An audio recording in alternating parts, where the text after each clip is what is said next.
الرحمن الرحيم الحمد لله رب العالمين وصلى الله وسلم وبارك على عبده ورسوله الأمين نبينا محمد وعلى آله وصحبه أجمعين أما بعد السلام عليكم ورحمة الله وبركاته.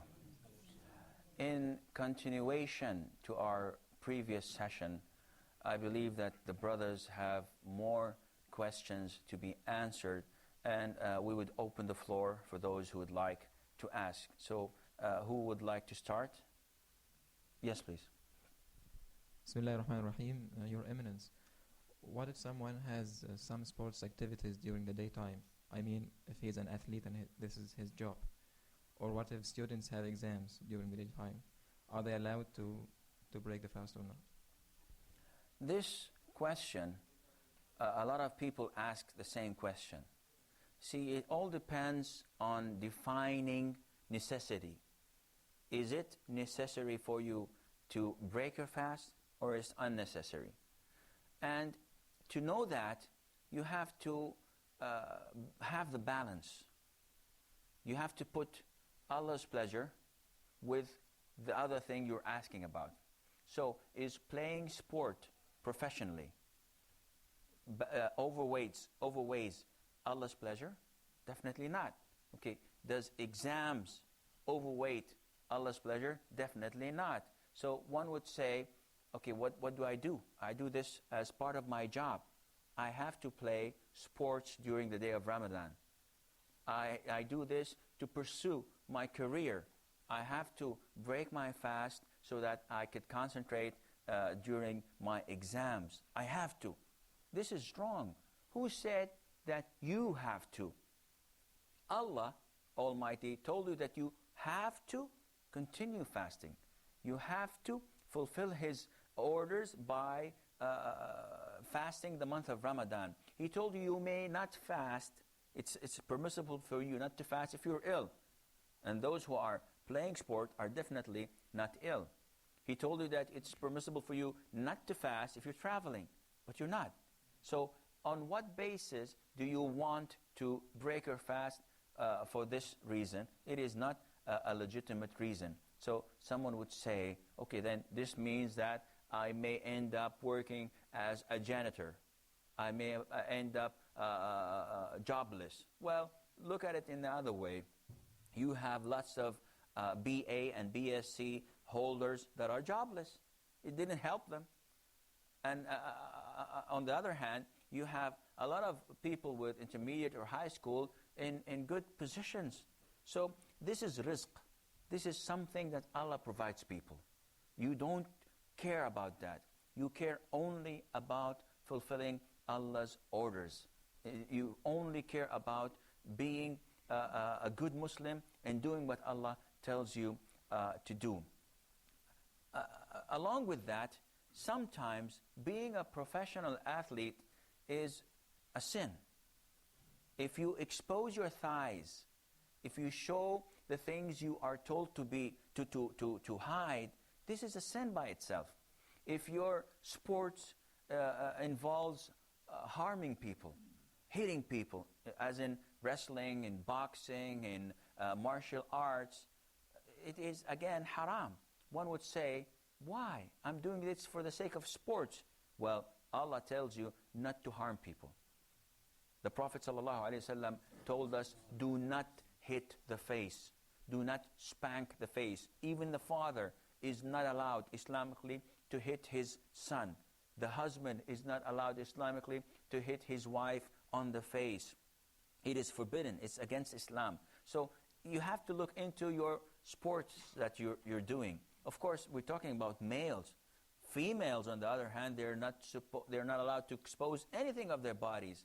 They're not allowed to wear tights. They're not allowed to wear, as the case nowadays, you end up seeing women wearing the dress, the outer dress, the abaya or niqab or whatever, and it's so tight, it shows you her figure. And they think that they're doing the right thing by covering up. They're not covering up. They're exposing what is covered by wearing these tights. So you have to look into the sports you're doing. And this brings us to a scenario which was in France, England, and in Turkey, where women, where females, were given the choice whether to unveil, to take off their veils and to expose their hair and body, or not to go to schools. And they were faced with this situation, whether to continue studying, but they have to take off their Islamic dress, their hair cover, their face cover, or to sit home without studying. And you used to ask, what do we do? You don't have to have an answer for that. It's logical. Don't go to school. And then one says, well, if I don't go to school, I'm not going to get a job. And if I don't get a job, she's not going to get married. And if she's not going to get married, who will sponsor her? And so on. These satanic subsequences, and this would lead to this. And no, it's not this. It is not you that feed yourself. It is not you that gets this job or get this position. It is Allah that grants you that thing. So if you're okay with Allah, if you're on the right path, if you think 100% that it is Allah that does the job, and I do what I can do. That doesn't mean Allah does the job, sit home and say, oh, Allah Almighty, I would like a kid, but I'm not going to marry. So grant me this child.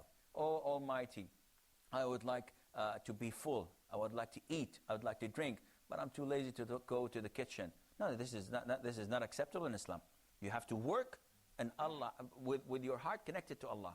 Do whatever you can with your heart connected to Allah, and whatever happens, be sure and have a sound mind that Allah Azza wa Jal chose the best for you. But this does not mean you can sin and say that my heart is connected with Allah. No, sins are not accepted in Islam, and it's not a justification for you that someone tells you, take off your veil so that you could study. And at the end of the day, they will tell you, and this happens in the West, and also in some Islamic countries, secular countries that is, they tell girls to take their veils, and they force them to get engaged with mixed classrooms, and they tell them that they have to swim in swimming pools, they have to do physical education along with the boys. Then and it never ends. And one says, no, I have to. It's a necessity. She has to go to. No, she does not. You have to draw the line. If it's something forbidden, it's finished. It's over. It's haram. The second question, please. Yes, sir. In the case of music, is it permissible in or out of Ramadan? Or okay. A lot of people think that few actions that nullifies fasting, such as listening to something that is haram, looking at something that you're not supposed to look. You know, the sinful gaze. If you look at a woman that she is, you're not supposed to look at her. If you backbite, all of these are sins. And a lot of people think that these sins void your fasting. They nullify your fasting. So to answer your question, music during the month of Ramadan is not something that nullifies your fasting. Nevertheless, this does not mean it is permissible. This does not mean you are on the safe side, you can listen to music. Listening to music is forbidden. It is haram. And this is backed by the verses of the Quran. It is backed by the Prophet's hadith. And it is backed by the consensus of scholars. And to begin with the first thing, there are three ayahs, three verses of the Quran where Allah Almighty tells us that it is forbidden. And the most famous one is the 64th verse, verse number 64 of Surah Al-Isra. And check this out. Surah Al-Isra, verse number 664. This verse, Allah Almighty talks to Satan after he was condemned to hell forever, and he promised to try his best to divert Muslims from the right path. Well, to divert all humankind from the right path. Allah tells him, وَاسْتَفْزِزْ مَنِ اسْتَطَعْتَ مِنْهُمْ بِصَوْتِكَ. Provoke whoever you can from them with your sound, with your voice. Mujahid says, one of the scholars who interpreted the Quran, he said that the voice and the sound of Satan is the music. And there are other hadiths, other verses. Also, the hadith, the Prophet told us that there will come at the end of time people from my nation who would think that adultery, wine drinking, intoxicants that is, silk, pure silk, and listening to music is halal. And they will do this, and they will commit this sin. And the 4 top schools in Islam, in the thought of Islam, which is Al-Imam Abu Hanifa, Al-Imam Malik, Al-Imam Muhammad ibn Idris al-Shafi'i, and the Hanbali school, they all agree that music, listening to music is forbidden, is haram. During Ramadan, it's more haram. But out of Ramadan, it is haram. Simply look at those who listen to music. If you're driving a car and you have this music playing in your car, if it's like heavy metal, if it's hard rock, if it's something that has a quick tempo, a quick a beat to it, you find that you're putting the pedal to the metal and you are speeding and you're zigzagging between cars and you're full of energy. Look at those who do aerobics. Once they put the music on, they're jumping from one place to another. They're so full of energy. Okay, next day, put the music off. They're able to do like 10, 15 minutes and that's it. And so I'm tired, I'm bored, I can't do that. Why? They get this power from Satan. They get this power from disobeying Allah Azza wa Jal. On the contrary, again, it provokes you to do things that you don't want to do. If you're driving a car and you're listening to this, mellow music, slow music, nice love songs, you would probably go like 10 miles per hour. People honking you behind you and giving you high beams and to clear the road for them. But man, I'm cool. I'm having a good time. It makes you angry. It makes you sad. It makes you happy. It makes you calm. This is music, and this is unacceptable in Islam. The only thing that is acceptable for you is to listen to the word of Allah. Listen to the Quran, and this by itself gives you the comfort, give you all the tranquility you want. But listen to music, it changes you. Look at the lyrics. Listen to the lyrics that you hear in today's song. Killing people, raping people, doing that, hitting them. It attracts and it encourages violence. And that is why we have violent people doing this. And those who sing, usually they are drug addicts. They have their record full with crimes, or they are known to have sexual relationship like once every 3-4 minutes. And these are not idols for us Muslims. Our idols are different. Those who we look up for are way different than those who make music, listen to music. That is why it is forbidden for you to listen to music in or out. This does not mean Islam hates art, or Islam does not have a good taste. No, it does have a good taste. But our good taste is not like their good taste. If you sing without any musical instruments, that's permissible. If you say poetry, if you just use the lyrics with nice voice, that's permissible. You can do that. You can chant without musical instruments. But the music itself, the beat itself, the beat gets on your nerves and makes you do things that you were not supposed to do. The following question, please. Yes, sir. Is it permissible to women to wear perfume and makeup in front of other people than her husband and her father and her brother? Okay, I got your question. Women, men to them are divided into 2 sections. So if there's a woman and we have a group of men, part of those men are allowed to see her wearing her normal house dress, to see her hair, to shake hands with her. And those are called in Islam mahram. On top of them are the blood relatives that are the very close blood relatives that are the father, her brothers, her kids, children.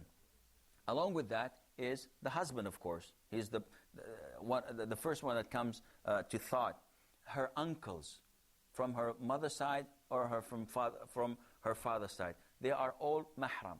They can all shake hands with her, kiss her, sit with her, and dine with her, talk with her, look at her. There's no problem.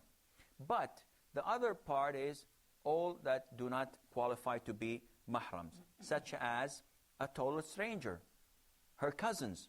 They may not shake hands with her or look at her or talk with her in private.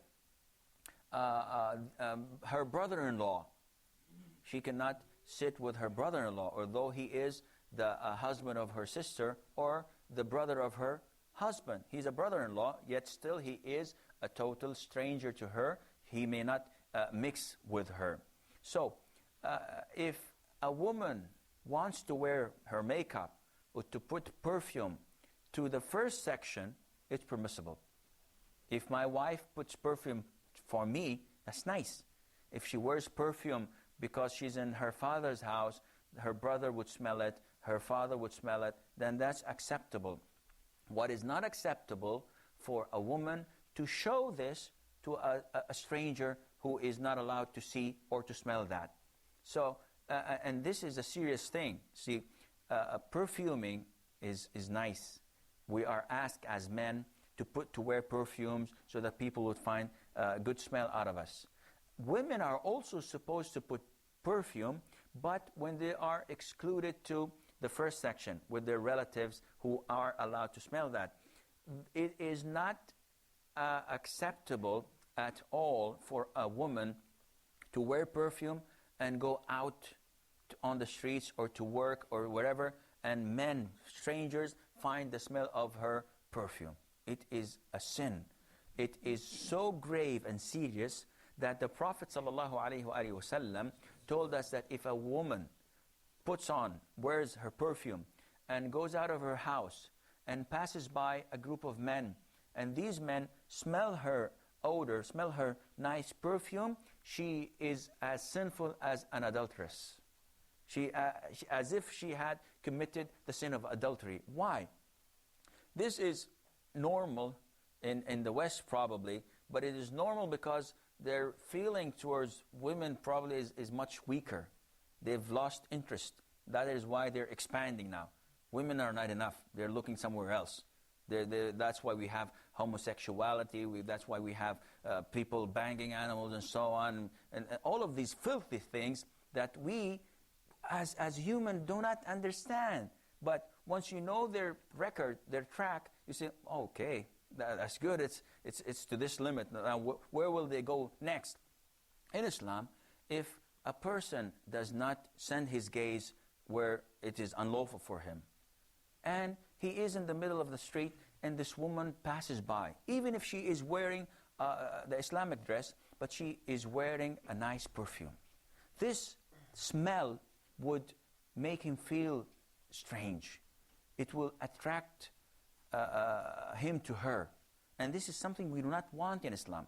We want to separate women from men. Each have their own lives. And a woman may do whatever she wants with her husband, with her brothers, her sisters, a cousin, not cousins, uncles, children. She can do whatever she wants, puts whatever she wants, wear whatever she wants, providing that it is within the boundaries, Islamic boundaries. But to do that, to impress people, for a woman to go out wearing her makeup, to let people look at her and be impressed and maybe flatter her or do something or that, this leads to haram. This leads to adultery. Maybe not now. And this is also in the West. See, they are waiting for the right moment. Satan is waiting for the right moment to click. You may work with this female worker for 3 or 4 years. It never clicks. But eventually it will, when the right moment comes. And I think this is all the time we have for today's session. Until we meet, inshallah, next time. Fi amanillah. Wassalamu alaikum wa rahmatullahi wa barakatuh.